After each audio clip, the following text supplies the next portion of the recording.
on devait proposer à chaque client qui achetait un produit et qui faisait appel à nous pour des renseignements, une extension de garantie. Si on n'est pas informé des limites, au moment où on achète le produit, on va se trouver désappointé, voire avec un sentiment de frustration. Et pour sécuriser son achat, il va prendre n'importe quelle assurance sans réfléchir. Ça sert à faire de l'argent, ça sert à essayer de vendre un produit en plus. Le but, bien évidemment, est financier et pécuniaire. Enfin, on ne savait rien quoi. Sur le produit en lui-même, on ne savait rien. On savait comment le souscrire, mais on ne savait pas du tout comment ça fonctionnait. Vous vous retrouvez avec une assurance que vous ne connaissez pas dans les détails, que peut-être vous avez déjà par ailleurs, et qui vous décevra probablement un jour si vous avez à l'utiliser. Si Julia presse le pas, c'est parce qu'en ce mois de décembre, elle doit absolument terminer ses achats de Noël. Et cette année, comme des millions de Français, la jeune femme va se tourner vers des enseignes bien spéciales, le paradis des nouvelles technologies. Smartphone, tablettes tactiles, appareils photo numériques, téléviseurs à écran plat, lave-linge ultra moderne ou encore cafetières intelligentes, les rayons spécialisés sur ces nouveaux gadgets sont en pleine expansion. Et la plupart du temps, pour l'achat de ces objets, les consommateurs se voient proposer des garanties ou des services supplémentaires destinés à protéger leur matériel. La grande majorité des enseignes vendent désormais des garanties ou des assurances pour couvrir les petits désagréments qui pourraient subvenir sur votre achat flambant neuf. À première vue intéressant, ces services rendent de nombreux acheteurs mécontents, comme nous le confirme cette association de défense des consommateurs. On s'aperçoit au travers des réclamations qu'on reçoit que vous avez beaucoup de consommateurs qui ont pris ces extensions de garantie, qui se trouvent excessivement déçus lorsqu'un sinistre se produit. Ils étaient persuadés d'être couverts pour ce sinistre. L'assureur leur répond que ça n'est pas le cas, ou l'assureur met un temps infini à rembourser le téléphone, smartphone, dernier cri qui a été volé, alors que pourtant c'était couvert. On ressent beaucoup de déception de la part des consommateurs pour ces assurances, pour les petits objets. Ce que les professionnels appellent, d'une manière assez curieuse, les assurances affinitaires. Je ne vois pas où peut être l'affinité là-dedans. Assurance affinitaire. Il s'agit en réalité d'un ensemble de garanties d'assurance ou de services additionnels proposés aux clients au moment de passer en caisse. Le prix de ces assurances varie généralement selon le prix d'achat du produit. D'une dizaine d'euros par mois en moyenne pour de petits objets comme les téléphones portables, elles peuvent coûter quelques centaines d'euros pour le gros électroménager. Elles sont censées vous couvrir contre le vol, la panne, la casse ou même les défauts de fabrication. Lorsqu'on parle de garantie constructeur ou d'extension de garantie, il s'agit en fait de contrats d'assurance, même si ça n'en porte pas le nom. Et ces assurances affinitaires sont aujourd'hui présentes partout. Achats en magasin, carte bancaire, commerce en ligne ou encore voyage, ce marché semble extrêmement juteux. Même s'il n'existe pas de données officielles à ce jour, on estime actuellement à 2,5 milliards d'euros le chiffre d'affaires de l'assurance affinitaire en France. Le marché devrait connaître une croissance de 40% entre 2010 et 2014 en Europe, où le seul chiffre d'affaires des assurances nomades et des assurances des téléphones mobiles représente 3 milliards d'euros. Nous avons voulu savoir si ces offres tenaient vraiment toutes leurs promesses et qui tirait profit de ces assurances affinitaires, et vous allez voir qu'il est très difficile de percer le secret de ce marché, promis à un bel avenir.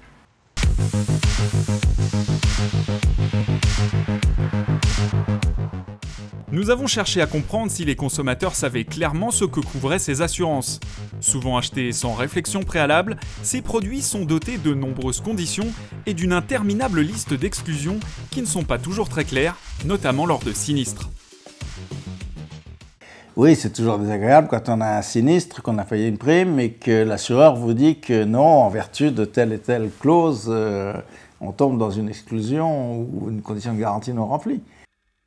Pour Francis Frison, médiateur de la Fédération française des sociétés d'assurance, ce manque d'information est à l'origine de nombreux contentieux, comme il le rappelle dans son dernier rapport. Ce que je peux dire, c'est que, faute d'une information correcte, il va y avoir nécessairement des litiges. C'est ce dont j'ai à connaître. La garantie d'assurance n'est pas une garantie totale et absolue sur tout. Il y a donc nécessairement des limites. Si on n'est pas informé des limites, au moment où on achète le produit, on va se trouver désappointé, voire avec un sentiment de frustration. C'est les cas dont j'ai à connaître. Du côté de la FG2A, la récente Fédération des garanties et assurances affinitaires, dont le président n'est autre que le directeur général d'une filiale de courtage de l'opérateur mobile Orange, des améliorations sont à apporter à certains contrats.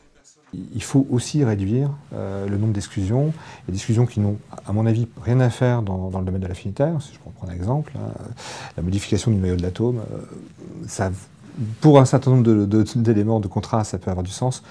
Pour de l'affinitaire, ça n'en a pas. Donc il faut travailler là-dessus. Et vous avez raison quand vous posez cette question de savoir si c'est clair. Je pense qu'il faut aller même encore plus loin. Il faut, au même titre que on pose des symboles sur des médicaments, sur des emballages, je pense qu'il faut avoir des symboles comme ça qui apparaissent très clairs pour le client, savoir ce qui est couvert, ce qui ne l'est pas. Mais au-delà de ça, ce qu'il faut, c'est être en mesure de guider facilement et simplement le consommateur sur des éléments clés. Est-ce que le vol est couvert? Est-ce que c'est toutes les causes de vol? Est-ce que le bris est couvert? Est-ce que c'est toutes les causes de bris, etc. Alors, les nombreuses réclamations viennent-elles seulement de ces extensions de garantie trop complexes? Nous avons voulu savoir si de leur côté, les vendeurs connaissaient correctement les assurances et les garanties proposées par ces grandes enseignes. Marine, elle, a travaillé au rayon électroménager d'un de ces magasins spécialisés pendant plus de 4 ans, et selon la jeune femme, les vendeurs ne connaissent pas les garanties qu'ils proposent aux clients. Au début, on tâtonne un peu et puis après, on a ses collègues qui nous donnent des petites pistes pour des arguments de vente, pour pouvoir mettre en avant ces garanties pour inciter vraiment le client à essayer de les prendre au maximum.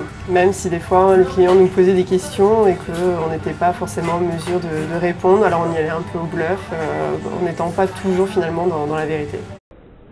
Après plusieurs demandes d'interview de vendeurs refusés, nous sommes allés vérifier par nous-mêmes dans un de ces magasins équipés d'une caméra cachée. Qu'est-ce que vous proposez, vous, comme garantie ou comme assurance qui vont avec? Vous avez deux types de garanties. Ouais. Alors, il y en a une qui est sur 4 ans, à la base, okay, qui coûte 199 €. Donc l'autre, elle est à 279 €. Ok, et bon, j'imagine que comme toutes les assurances, il y a des exclusions de garantie ou des petits trucs qui ne sont pas couverts. Quoi pour dire, la garantie, je l'ai pas lu. Donc, ce qui arrive très fréquemment, ce qu'on a comme retour, c'est les pixels et les lignes blanches comme ça. D'accord. Pour Stéphane Saval, fondateur du groupement d'assureurs et courtiers affinitaires Assurenco, cela dépend surtout du produit qui est vendu. Il y a un manque de formation des gens qui vendent ce genre d'assurance parfois. Des gens que j'ai pu rencontrer qui me disent que finalement ils sont formés qu'une seule heure pour vendre de l'assurance affinitaire. Est-ce que c'est suffisant? Alors, comme tout, est-ce qu'une heure c'est suffisant? Je dirais oui ou non. En fait, ça va dépendre de certains programmes. Actuellement, vous prenez plusieurs forces de vente. 3 vendeurs n'auront pas le même discours que les 3 autres sur un même produit. Donc c'est sur ça qu'il faut travailler pour être vraiment très précis dans ce qu'on délivre. Alors pourquoi les vendeurs proposent-ils ces assurances supplémentaires s'ils n'en connaissent pas au moins les grandes lignes? Pour la CLCV, la raison est claire. Les vendeurs vont vous proposer ces extensions de garantie avec beaucoup d'insistance parce que ils y sont intéressés la plupart du temps et je pense qu'on gagnerait en clarté si les enseignes communiquaient sur cet intéressement. Un argument confirmé par Élise, elle aussi ancienne vendeuse chez l'une de ces enseignes. Alors je travaillais à Leclerc, j'étais censée travailler dans le petit électroménager, mais le petit électroménager était en partenariat aussi avec le gros. Et du coup, on devait proposer à chaque client qui achetait un produit et qui faisait appel à nous pour des renseignements, une extension de garantie. En tout cas, le proposer au moins, quoi. Après, c'est vrai que c'était intéressant au point de vue de la commission, parce que ça allait de 6 à 10 € suivant l'extension qu'on vendait. Alors, sur le commissionnement, si ça peut être le cas des vendeurs, certains réseaux incentivent leurs vendeurs, d'autres non. Il faut voir que c'est pas anormal que d'incentiver, puisque c'est considéré comme un produit accessoire, comme un produit vendu sur un lieu, je dirais, de vente. Donc ça peut être quelque chose d'assez logique. Ce qu'il ne faut pas, c'est que cette incitation à vendre se transforme en complément de salaire vital pour le vendeur, et que donc, de fait, ça soit presque une obligation pour lui de le vendre aux clients, et on pourrait en arriver à des ventes forcées. Ce qu'il faut, c'est que ça soit une juste rémunération pour le temps passé et le conseil donné aux consommateurs. Enfin, en cas de panne, de vol ou de casse de son appareil, la difficulté de certains clients à obtenir une indemnisation ou même de réussir à contacter le bon interlocuteur relève parfois du parcours du combattant. Il faut que les contrats d'assurance en question soient extrêmement clairs sur le sujet. Or, ils sont distribués par des organismes de courtage d'assurance, qui sont d'ailleurs parfois même le distributeur lui-même, qui agit en tant que courtier d'assurance. Et celui qui va être mis en cause, in fine, en cas de sinistre, sera l'assureur. En réalité, chaque revendeur passe par un intermédiaire pour distribuer ses produits d'assurance. Carapace Courtage pour Gros Bill, Supporter pour Virgin ou encore SPB pour Darty par exemple. Il s'agit de sociétés de courtage qui prennent des commissions sur la vente de ces assurances et gèrent parfois elles-mêmes les programmes comme SPB pour le compte de la Fnac. Et le leader du marché de l'affinitaire en France est très souvent pointé du doigt par les consommateurs lorsque ces derniers veulent faire jouer leur garantie. L'enseigne a même installé un service de veille sur certains forums pour tenter de rassurer les clients mécontents. Après avoir accepté de nous recevoir, SPB s'est finalement rétracté et l'ensemble des acteurs de ce business ne semble pas très loquace sur la question. Seule la fédération et un autre groupement d'organismes d'assurance affinitaire ont accepté de prendre la parole car la profession n'a pas bonne presse. Il faut dire que les litiges avec les assureurs ont augmenté de 32% depuis l'année dernière, de quoi s'interroger sur les méthodes de certaines enseignes. Il y a des gens qui essayent de tirer un profit supplémentaire de ces assurances en se disant que comme c'est pas cher, ils n'auront pas de procès et que s'ils peuvent faire une petite marge supplémentaire en payant pas les sinistres, c'est pas plus mal, ça existe, il ne faut pas le nier.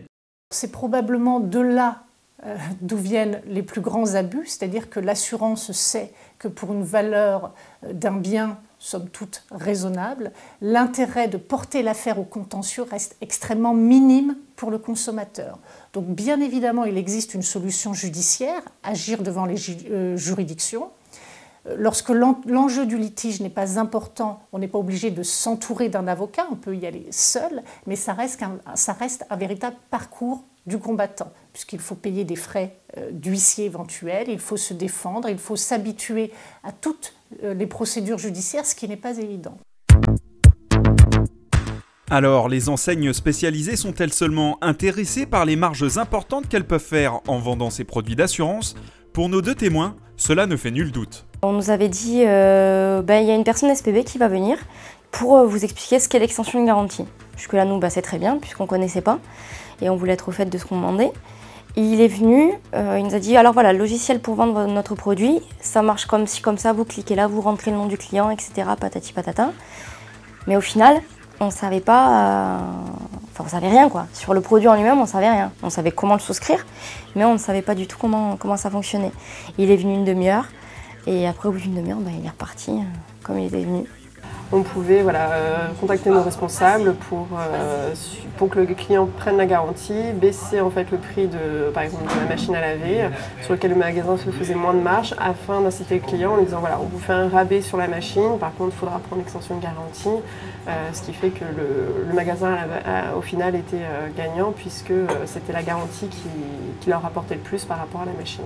Ça sert à faire de l'argent, ça sert à essayer de vendre un produit en plus. Le but, bien évidemment, est financier et pécuniaire. D'après une récente enquête de l'association de défense des consommateurs UFC Que Choisir sur les téléphones mobiles, le coût de l'assurance resterait très élevé et les commissions des courtiers iraient de 10 à 30% du prix de cette dernière, contre 10 à 15% pour les assureurs. Contacté par Nos Soins, le dirigeant de l'un des 3 plus gros courtiers du marché français n'a pas souhaité s'étendre sur ces méthodes. Je ne peux pas faire d'interview sur le thème « voilà comment ça se passe et voilà nos clients ». On est payé pour former des vendeurs pour qu'ils disent sous le contrôle du distributeur à leurs clients et non pas pour qu'on raconte ça dans la presse à tout le monde. Prendre des postures pour donner la recette de ceci ou cela, moi j'ai absolument rien à y gagner. Enfin, nos chers clients nous font confiance, c'est pas pour qu'on explique ça à Pierre-Paul Jacques, quoi.